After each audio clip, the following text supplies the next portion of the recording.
Homeless black woman went to the bank and everyone laughed, not knowing she was the billionaire owner in disguise.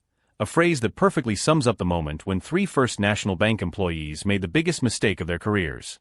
Security! Get that beggar out of here before she scares away the customers, shouted Jessica, the 28-year-old blonde manager, pointing with disgust at the 72-year-old black woman who had just entered the main hall. Her worn sneakers, torn coat, and plastic bag in her hands trembled in the cold air conditioning.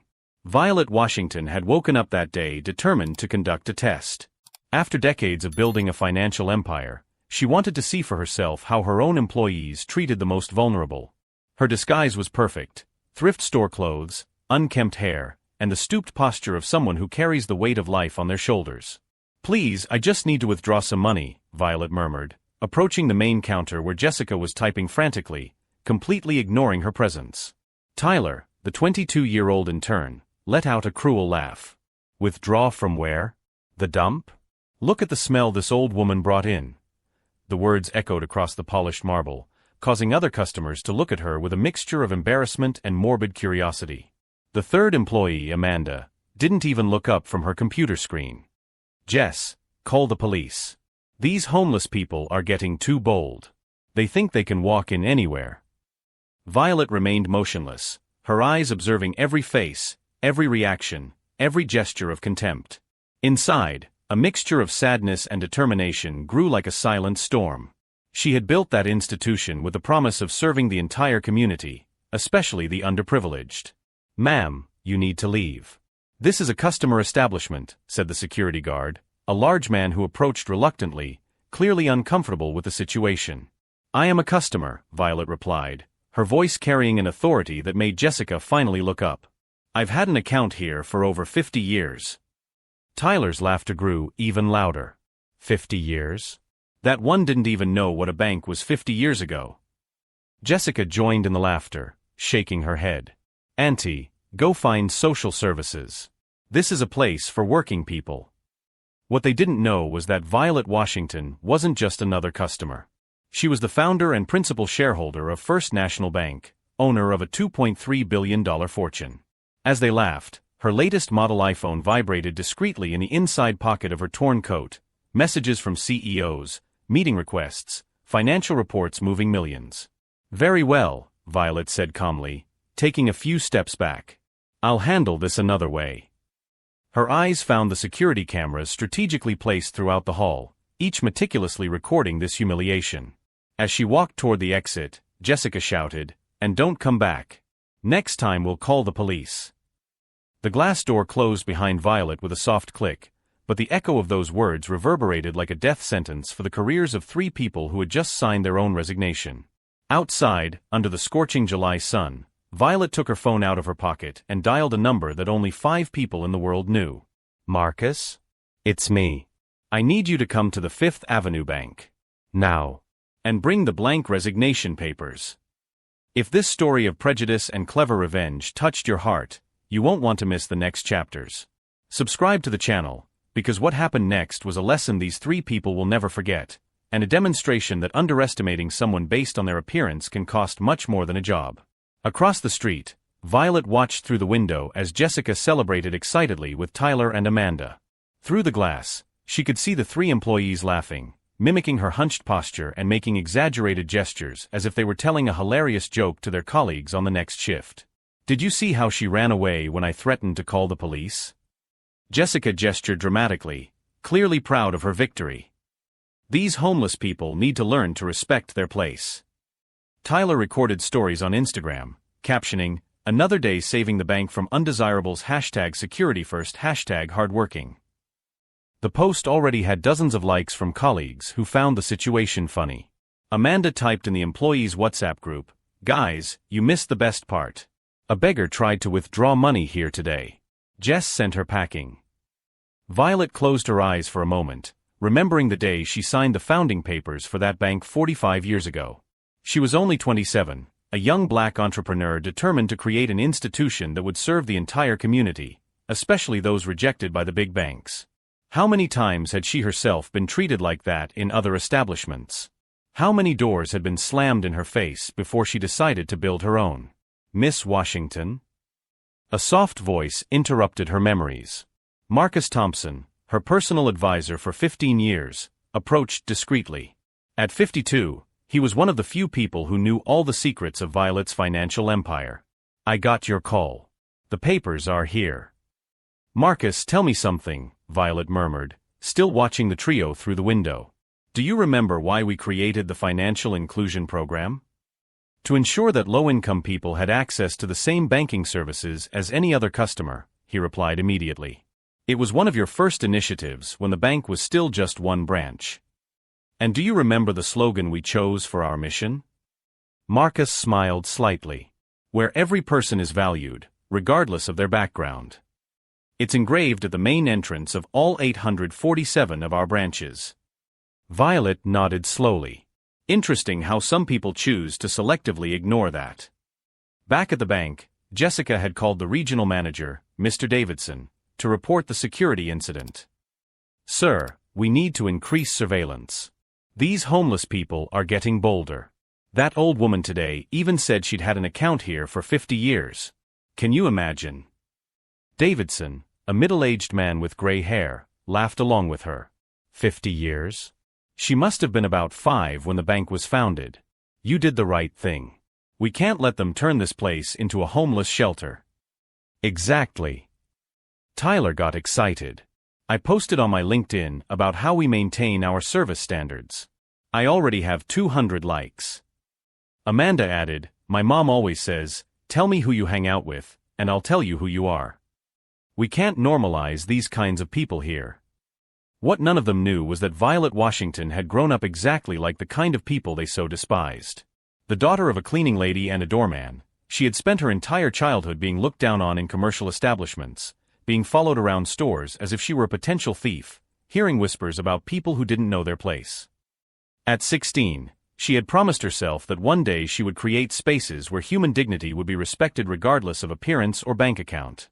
First National Bank had been built on that promise, a promise that had just been broken by its own employees. Marcus watched Violet's face gradually harden. "Miss, what do you intend to do?" "First, I want the service reports for the last 6 months. Specifically, cases of customers who were poorly served or refused without adequate justification." Her voice was calm, but Marcus recognized that tone.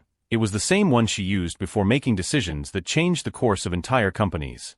"Second, I want a complete audit of the social media profiles of these 3 employees. Any posts that could reflect negatively on the bank's reputation." "And third?" Marcus asked, already dreading the answer. Violet smiled for the first time in hours, but it wasn't a warm smile. It was the calculated smile of someone who had built a billion-dollar empire facing exactly this kind of prejudice. "Third, Marcus, you're going to find out what kind of people they really are. Because those who discriminate once, discriminate always. And I have a feeling that today was just the tip of the iceberg." As she spoke, Tyler posted another photo on Instagram, this time imitating the hunched posture Violet had adopted. The caption read, "When you have to explain to the special ones that a bank is not a charity #reality #work." The post already had 50 supportive comments from friends laughing at the situation. Tyler couldn't imagine that every like, every comment, every digital laugh was being carefully documented by someone who had the power to wipe out not only his job, but his entire career in the financial sector. Across the street, Violet put her phone in her pocket. "Marcus, they don't know they're dealing with me. And that ignorance is going to cost them more than they can imagine." Each new online humiliation only fueled a determination that had been forged over decades of fighting against exactly this kind of prejudice, a silent force that grew with each cruel laugh, preparing a lesson that those 3 young men would never forget. 2 days had passed since the humiliation at the bank, and Violet Washington hadn't slept a wink. Not out of sadness or anger, but because her analytical mind was processing every detail, every movement, every word spoken in that marble hall. She had built a $2.3 billion empire precisely because of this ability to turn adversity into strategic opportunities. "Marcus, I need you to do something delicate," she said, sitting in her office on the 47th floor of Benson Financial Tower, the building that housed her company's headquarters. The panoramic view of Manhattan stretched as far as the eye could see, but her attention was completely focused on the 3 files scattered across the glass table. Marcus approached, carrying a tablet and several folders. The reports you requested are here. And Miss Washington, what we found is disturbing. She opened the first file. Jessica Miller, 28, manager for 2 years. Tell me. Jessica has posted 47 stories on Instagram in the last 6 months mocking customers she considers unsuitable for the banking environment. She has a WhatsApp group called Premium Clientele, where she and other employees share photos of poor, elderly, or minority customers, always with derogatory comments. Violet closed her eyes momentarily. Each revelation was a stab at the mission she had dedicated her life to building. Continue. Tyler Johnson, 22. His TikTok has 50,000 followers, and he regularly posts videos ridiculing what he calls financial losers. Last week, he secretly recorded an 80-year-old woman trying to understand a bank form and posted it with the caption, "When age hits and dementia sets in." Marcus's voice trembled slightly. The video has 200,000 views and thousands of cruel comments. The third dossier was Amanda Foster's. And her. Professional LinkedIn during the day, but on personal networks she openly promotes theories about people who deserve to be poor. She has posts arguing that banks should better filter their clientele, and that certain people are just not cut out to thrive. Violet remained silent for several minutes, processing the information. Through the window, she watched people walking on the sidewalks below, tiny dots moving about their daily lives, many of them possibly customers of her institutions, trusting that they would be treated with dignity. Marcus, what worries me most is not just these three. It's that they feel comfortable acting this way publicly. That means the toxic culture has spread far beyond what we imagined. She stood up, walking over to the wall where she had framed the first photo of First National Bank, a small branch from 1978, with herself at age 27 cutting the ribbon. I built this bank because I was just like the people they humiliate today. I grew up being followed in stores, being treated like a suspect anywhere fancy I set foot. Marcus nodded. He knew the story, but he had never seen Violet so emotionally invested in a situation. "Miss, what do you intend to do?" "I can fire them today." No, her response was firm and calculated. Firing them is administrative punishment. What they did requires a lesson that will be felt not only by them, but by anyone who thinks they can discriminate against other human beings without consequences. She returned to her desk and opened her laptop. "First, I want you to discreetly hire a behavioral auditing company. Not for our agency, to audit them. Complete history, educational, professional, financial, digital. Everything. Second, I need you to schedule a meeting with our compliance and legal departments. I want to know exactly what laws were violated with these discriminatory posts. And I want legal precedents for employees fired for cause in similar situations." Marcus took notes quickly. And third. The smile that crossed Violet's face was the same one she wore before closing billion-dollar deals. "Third, we're going to give them exactly what they deserve, a public lesson on the real consequences of prejudice. But first, they're going to hang themselves with their own ropes." At that very moment across town, Jessica posted another story. "I just turned down a loan for a woman who couldn't even speak English properly. Guys, there's a limit.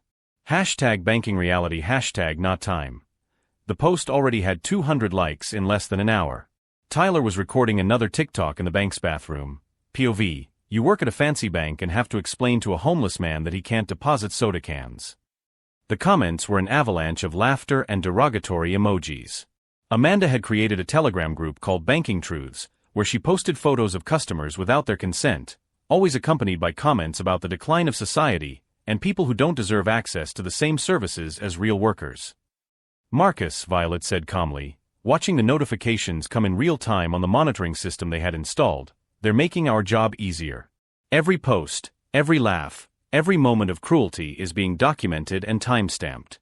When the moment of truth arrived, they themselves provided all the evidence we need. And the most interesting thing," she continued, with that calculated tone Marcus knew so well, "is that they have no idea who they really are. To them, I'm just an old homeless woman they kicked out. They don't know they're messing with a person who can not only end their careers, but ensure they never work in the financial sector again." As she spoke, her assistant brought in another report. "Miss Washington, the results of the behavioral audit you requested yesterday have arrived." Violet opened the envelope, and for the first time in days, she smiled genuinely. "Marcus, you won't believe what we just found out.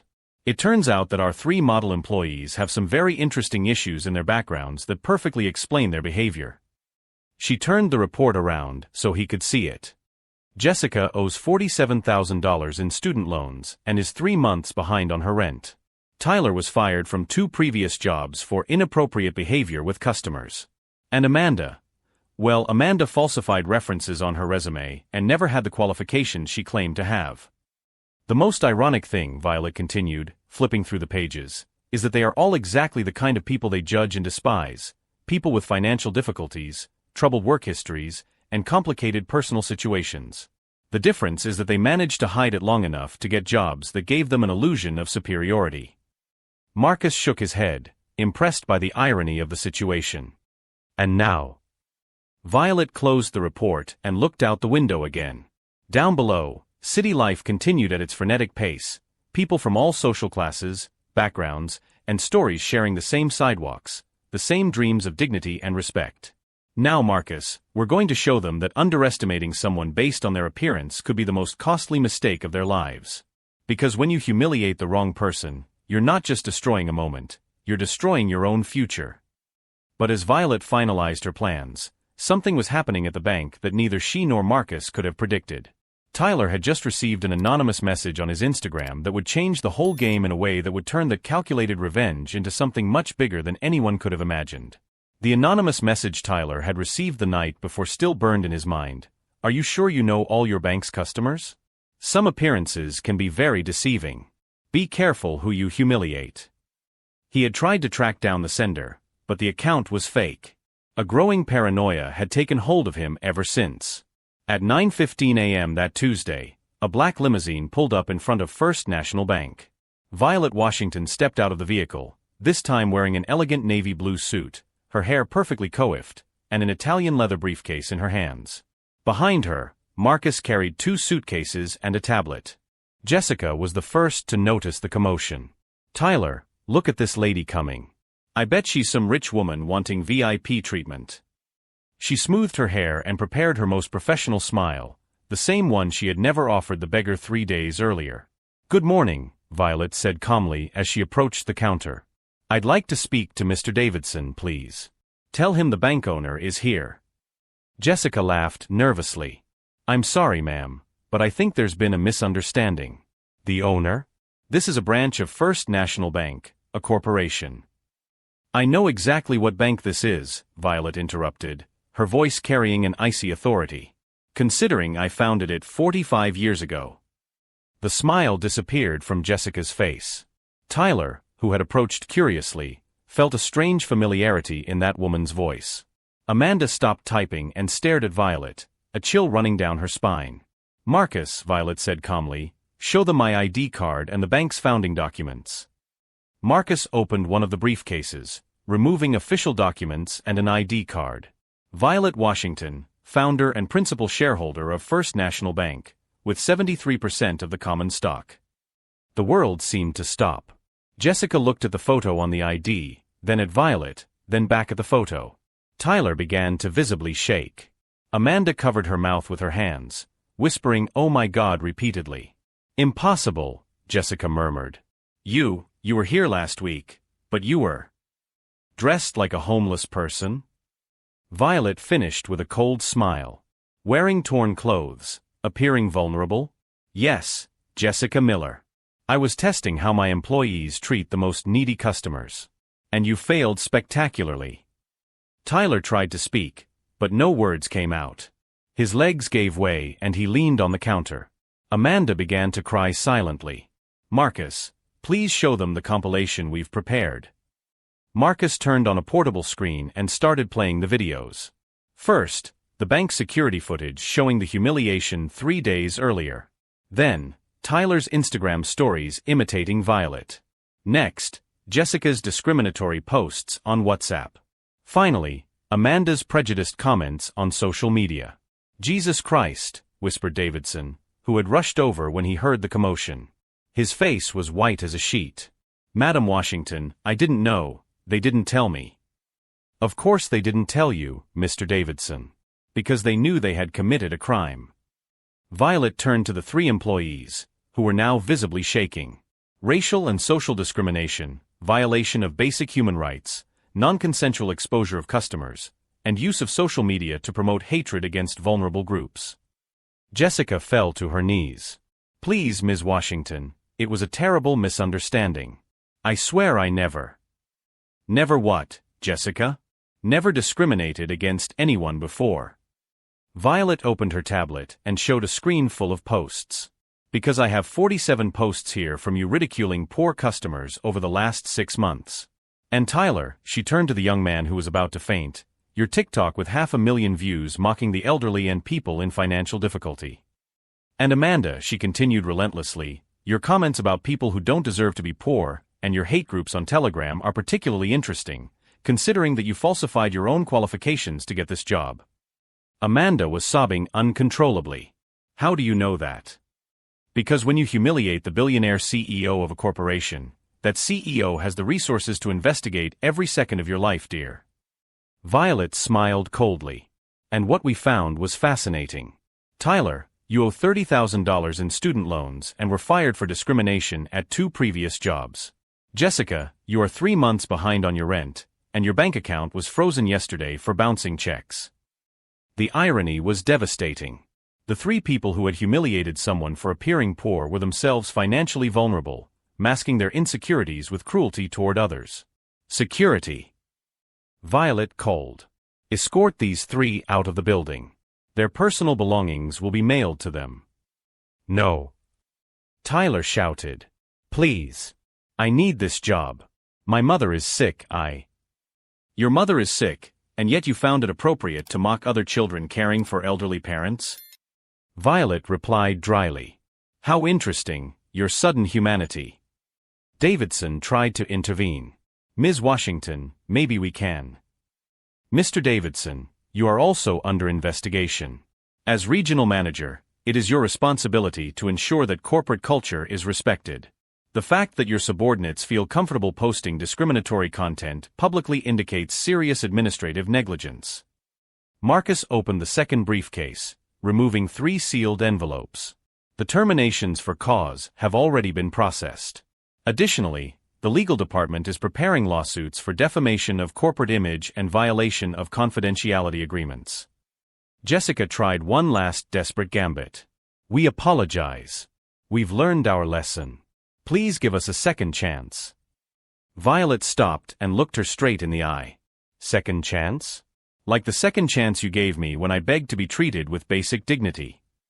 Her voice was calm but sharp as a blade. "You kicked me out, laughed at my pain, and even posted it on social media so the whole world could laugh along." She turned to leave, but paused at the door. "The difference between you and me is simple. When I was at rock bottom, I used it to build an empire. You used your own insecurities to destroy others. Now you'll find out what kind of people you really are when you have neither power nor position to hide behind." Tyler made one last desperate attempt. "Ms. Washington, I'll post a public video apologizing. I take full responsibility." Violet smiled for the first time, a smile that didn't reach her eyes. "Tyler, you can post as many videos as you want. But first you need to explain to your 50,000 followers how you got this job by falsifying references, and how your jokes about poverty sound coming from someone who can't pay their own bills." As the 3 were escorted out under the curious glances of customers and employees, their careers destroyed and their reputations in ruins, Violet watched from the window. Justice had been served, but the story still held one last surprise that would turn that revenge into something much bigger than anyone could have imagined. 6 months later, Violet was opening her 850th bank branch when she received a report that made her smile. Jessica had been fired from 3 consecutive jobs after employers discovered her online reputation. Tyler, unable to find work in the financial sector, was delivering food by bicycle, ironically, often to the same financial failures he used to ridicule. Amanda had moved out of town, but her fame had followed her through social media. "Marcus," Violet said, watching the activity at the new branch, "have you implemented the anti-discrimination training program in all units?" "Yes, ma'am. And we've had 40% fewer customer complaints in 6 months. The Dignity for All program has become a national success story." Davidson, who had saved his job after undergoing intensive sensitivity training, approached nervously. Ms. Washington, the press wants to interview you about how you turned that situation into positive corporate change. Violet nodded. Tell them that sometimes we need to be humiliated to remember our own humanity. Those 3 employees gave me the greatest gift, the chance to prove that true wealth lies in treating each person as if they were the most important person in the world. She paused at the door, watching an employee patiently helping an elderly gentleman fill out a form. The best revenge is not to destroy those who hurt us, it's to build something so great that they become irrelevant. I built an empire by treating people with dignity. They lost everything by treating people like trash. Today, First National Bank is a global leader in financial inclusion. And in every branch there is a simple sign, where every person is valued, regardless of their appearance. The lesson? Never judge a book by its cover. You never know if you're humiliating your next boss.